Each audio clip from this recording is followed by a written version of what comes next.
এই দেশে এখন পদত্যাগের মৌসুম চলতেছে। কাঁঠাল পাকার মৌসুম না, উপদেষ্টা আর নেতা পাকার মৌসুম। বসে বসে খবর দেখি মনটা এমনিতেই গরম।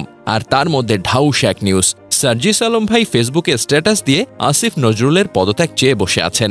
মানে তিনি এখন পদত্যাগ আহ্বায়ক কমিটির চেয়ারম্যান। তারপরই দেখি ইশরাক হোসেন নিজের 2 উপদেষ্টা আসিফ মাহমুদ আর মাহফুজ আলম এদেরই পদত্যাগ চায়। নাটক এখানেই থামেনি, একটু পরেই খবর আসে এলডিপি এখন আবার ইশরাকের পদত্যাগ চায়। আমি তখন একটা দোতলা চায়ের দোকানে বসে আছি, চা খেতে খেতে ভাবতেছি এখন কি সবাই সবার পদত্যাগ চাইবে? মানে রাজনীতি নামক ট্রেন এখন রিজাইন এক্সপ্রেস হয়ে গেছে।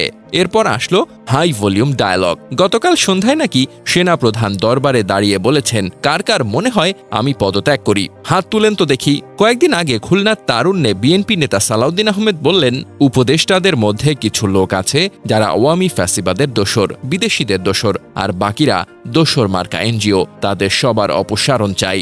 এরপর দেখি তারেক জিয়াকে নিয়ে কথা বলায় জাতীয় নিরাপত্তা উপদেষ্টা খলিল ভাইয়ের পদত্যাগ চাইছেন রিজভী সাহেব। এরপর গ্যাংয়ে ঢুকে পড়ে ছাত্র সংসদ। ঈদের আগেই তারা বলে বসে সব বিএনপিপন্থী ভিসি, প্রক্টর আর প্রশাসনিক কর্মকর্তাদের পদত্যাগ চাই।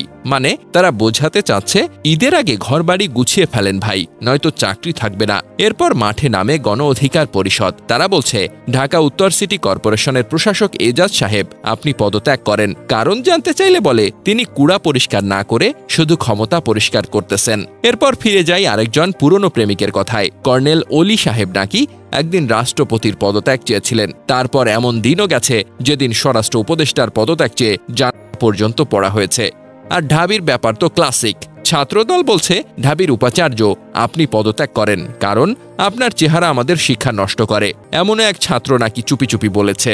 এখন দেশের অবস্থা এমন হইছে, মেয়র উপদেষ্টারে সরায়, উপদেষ্টা মেয়ররে সরায়, নেতারা একে অন্যকে সরায়, জনগণ সবাই রে সরাইতে চায়। আর সেনাপ্রধান নিজেই জিজ্ঞেস করে আমি গেলে তোমরা খুশি? এটা কি রাজনীতি না বাঙালির সিজনাল ড্রামা সিরিজ পদত্যাগ পর্ব? এখন প্রশ্ন একটাই, এত উপদেষ্টা কে দিল আর কেই বা রাখলো এত ক্ষোভ? বুঝতে পারতেছি না ভাই। আমি নিজেই কি আমার মোবাইলের গুগল অ্যাসিস্ট্যান্টের পদত্যাগ বলবো নাকি? সিনেমার পরিচালক তো নাই, কিন্তু স্ক্রিপ্ট কেউ একজন লিখতেছে ঠিকই। এই নাটকের চরিত্র আছে, সংলাপ আছে, পটভূমি আছে, শুধু দেশটা কোথায় যাচ্ছে সেইটা বোঝার লোক নাই। এখন আমার একটাই ভয়, আগামীকাল সকালে ঘুম ভাঙলে দেখি আমিও নিজের স্ট্যাটাসে নিজের পদত্যাগ চেয়ে বসছি।